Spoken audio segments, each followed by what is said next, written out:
ang ganda, no? Mukha na rin siyang mini X-Max. Wala sa listahan ko yung Aerox kasi di ba naka-Aerox na tayo. Maganda siya pang biyahe. Grabe to, no? Adventure bike sa gulong. Pwede siyang pang road, pwede rin siyang pang off-road.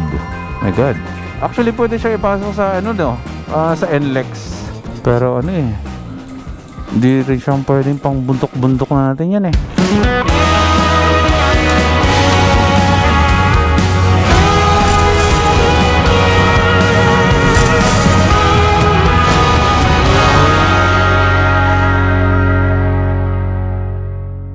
Anong sayo ay akin. Kwentahin mo na ang pambili. Ha? Kinukwento ko yung ibabalik natin na benta natin. Akala ko naman pambili na ng motor ko. Good morning mga first timers.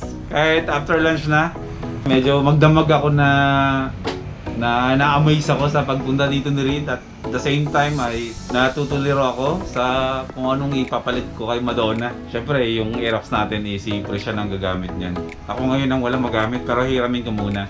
Ngayong araw, syempre para hindi tayo maguluhan, mag-iikot-ikot ako, magka-canvas at syempre alamin ko kung ano yung fit na scooter para sa akin na magagamit ko sa trabaho at syempre sa adventures kasi syempre soon naman babalik talaga ako sa ganung klaseng content ko. So ngayon lalabas lang tayo, pupunta tayo ng Yamaha, pupunta tayo ng Honda, pupunta tayo ng Motorcycle City at kung saang-saang mga shop pa na merong binibenta na iba't ibang brands ng scooter. So bago tayo bumili ay mag-canvas tayo. Ang importante this week ay makapaglabas tayo ng bagong scooter na magagamit ko. Samahan niyo muna ako. Okay, na-excite tuloy ako. Sarap manakbo ni Madonna ngayon. Alagang GTR Speedtech eh. Ayan, shoutout mo sa GTR Speedtech. Maraming salamat Doc Gaddy sa pag-aalaga at pag-maintain ng good health condition ni Madonna. Ayan, overall check-up, brakes, oils, lahat yan, gear oils, panggilid ko. Yan, yan ang laging chine-check ng GTR Speedtech dito sa motor natin.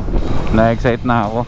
Pinalitan ng pinalitan ng gulong. Ang gamit ko ngayon ay yung gulong na gawa ng V-rubber. So medyo hindi tayo ngayon kabado kahit mag-banking tayo ngayon. Pero syempre hindi naman porket makapit yung gulong natin. Ayan banking. Hindi porket makapit ang gulong natin, lahat na lang ng kurbada ibabankingan natin. Okay. Sige, unahin ko muna yung Yamaha. Nasa list ko yung NMAX 2021. Actually, marami sila. Pero ang pinaka first two na scooter na nasa isipan ko, yung NMAX 2021 at saka ADV 150 ng Honda.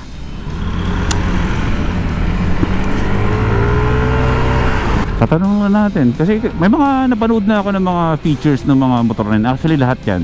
Mahilig kasi ako manood ng mga features ng mga bagong motor. Kahit na wala akong interest bumili, yung interest ko is kung ano yung kayang gawin ng motor, diba? Ang sabi nga, hindi ka naman bibili ng motor dahil sa kung anong sinabi sa'yo ng kaibigan mo, kung anong buyo ng mga kaibigan mo sa'yo. Ang sabi, ang pagbibili ng motor, depende daw yun sa pangangailangan mo, kung anong kayang gawin ng motor na ibibigay sa'yo, di ba? So doon tayo sa mapapakinabangan talaga natin sa trabaho, sa pagdi-deliver, di ba? So ngayon wala talaga sa listahan yung big bike sa akin, as in negative.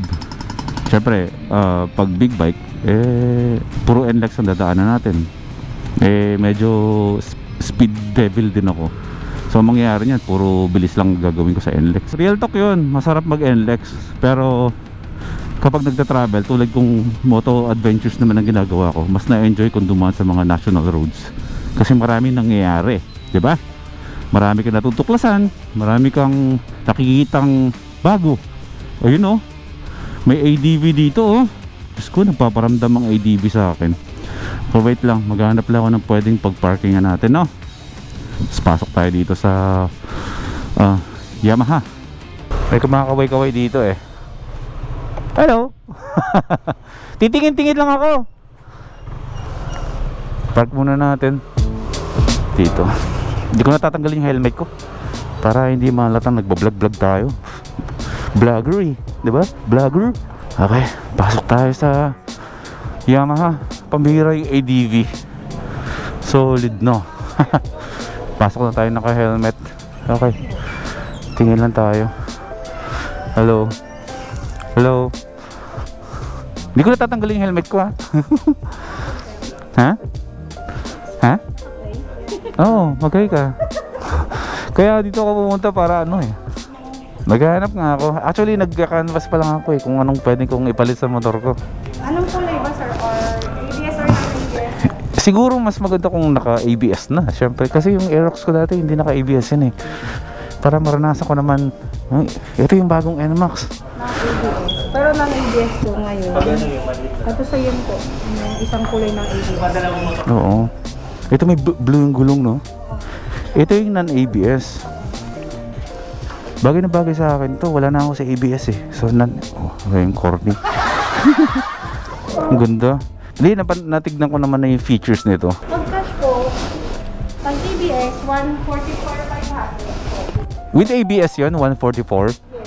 Pag non-ABS, pag ABS po yung down payment is 60,000 down. 60,000 down. So, pwede po 1 year, 2 years. Okay. Pag sa non-ABS, 119,900 po yung SRP niya. Then yung down po niya is 50,000. malaki ng diferensya, no? Laki. Grabe. Dahil lang sa ABS. Halos 40,000 ng ano. Okay, ang laki pala ng kaibahan. Pero ang ganda, no? Mukha na rin siyang mini X-Max. Wala sa listahan ko yung Aerox eh, kasi di ba naka-Aerox na tayo. Maganda siya pang biyahe kasi relax to. Ang tanong ngayon, kapag dinala ko to sa bundok, eh di ba pag nagbalik adventures na ako mga first timers, baraga na naman ang biyahe yun. Kapag employed, kapag ano, business, business permit, tapos same lang naman. Yung iba lang, mawala lang yung CO sa Facebook. Yung ipapalit natin, yung business permit. Business permit lang. Ito yung mga ano, ABS. Y-connect na connect sa cellphone. Ito yata yung kapag nalalaman kung saan ka, no? Kung saan ka nakapark. Hindi siya sa GPS mismo, sir. Ang nakikita na sa kanya is history mo last parking. Yun ang kagandahan. Doon malalaman mo kung saan huling nagpark yung motor mo bago nakawin sa'yo. Maraming salamat, mama. Maraming salamat. Shoutout sa inyong lahat dito. Salamat. Oh my gods. O yun yung Honda na ADV, no? Iba yung kinang ng ADV sa akin. Pero sige, pupunta tayo ng Honda. Inquire tayo. Lahat ng mga reviews niyan napanood ko na kay Makina, kay Zach. Hindi na ako maalala nun, pero katrabaho ko dati sa Solar Entertainment yun, si Zach, si Makina. Siya yung nag-voice over sa amin dati sa Jack TV. Next on Jack TV, diba? Hindi ko alam kung may Jack TV pa ngayon sa cable eh. Pero yung boses doon, si Zach yun, si Makina yun. Mga bumabati sa atin dito. Tatakbo talaga akong mayor dito mga 3 years from now. Grabe talaga si Madonna. Nakapanggilid na lang to ha, pero talagang suwabe. Dito na lang ako pupunta sa Honda malapit sa amin. Anong araw ba ngayon? Friday. Akala ko linggo ngayon. Okay, let's go. Dito lang to eh. Ito yung Honda. Dati nag-apply ako dito nung nasa ABS pa ako. Nadiray ako dito. Yung dahilan nila dito, overqualified daw ako sa ano sa installment basis nila. Gusto nila ipakasakin. Ngayon ako nakakita ng dahilan na hindi ako na-approve sa application ng installment kasi overqualified daw ako. Ano ba yun? Ayun oh, ADV oh. Pambira. Sige, silip mo tayo, pasok tayo. Iba, may spark to sa akin eh. Grabe to. Pasok tayo. Ayun oh, bumubungad ah. Talaga nagpaparamdam siya sa akin. Oh my god, pwede mo tingnan. Oh my god. Uy, napakadami. Teka, hanap tayo ng pwedeng kausapin. Eh, ito pala. Kahit hindi na pala. May makikita tayo. 149 ang cash. Pag sa installment, 39,000. Nakamahal ah. In 36 months, 5,000 monthly. 24 months, 7,300. Sa 12 months, 11. Diba? Ayun! Meron pa rin. Gulat ako kasi kote. Hindi, tinignan ko lang ko sa cash yung mga price niya. Ito, so far, ito na yun, diba? Bali, sir, 151 free cash registration po. May additional charges pa sa... Opo, bali, 45 buwan, sir. Kasama na po yung race po sa comprehensive. So, down payment plus 5,000. 1.7 po sa 39. 1.7 po sa registro. 4.4 po sa comprehensive. So, ang cash out pag installment is 45. Okay. Sige. Ito malalaman natin yan soon. Kung ika-cash natin or installment. Wala naman requirements ang cash eh. Pag sa installment, meron din? Ay, din lang, sir. Oo, ang requirement yung pambayad, di ba? Grabe to, no? Adventure bike. Sa gulong. Pwede siyang pang road. Pwede rin siyang pang, pang off-road. My God. Ang pogi na. Ano ba kung wala pang ibang kulay nito? Wala akong nakikitang blue nito eh. Ibang klase. Solid to ah. Hindi ko siya akalain na maliit pala siya sa personal. Parang kasang laki lang siya ng Aerox. Maliit ng gulong. Maliit yung gulong niya eh. Compared sa Aerox. So, hindi, pareho lang. Pareho lang ng laki. Pero dual disc brake na siya nga.